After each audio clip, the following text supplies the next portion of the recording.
Welcome to IgoroTech channel. In this video, I will show you how to fix search problem on Windows 10. If Windows search is unresponsive or the search results don't appear as expected, try any of the following solutions in this video.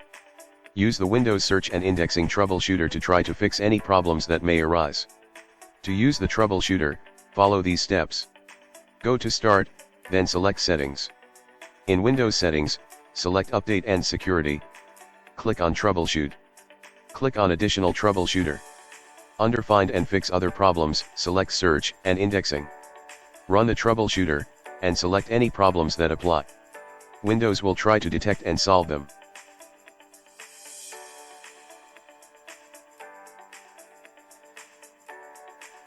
You can also use a command prompt to open the troubleshooter.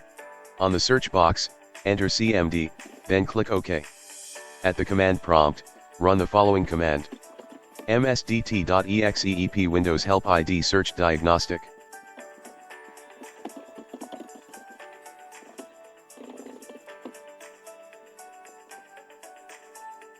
Now we're here in the Indexing Options dialog.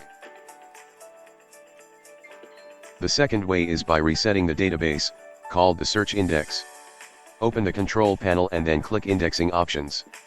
When the Indexing Options dialog appears, click the Advanced button, and in the dialog that appears, under the Index Settings tab you will see a troubleshooting section with a Rebuild button. Click this to delete the current index and rebuild it from scratch. This covers fixing search problem on Windows 10. If you found this tutorial is helpful, please give us a thumbs up and don't forget to subscribe on our YouTube channel. Thank you very much for watching and have a great day.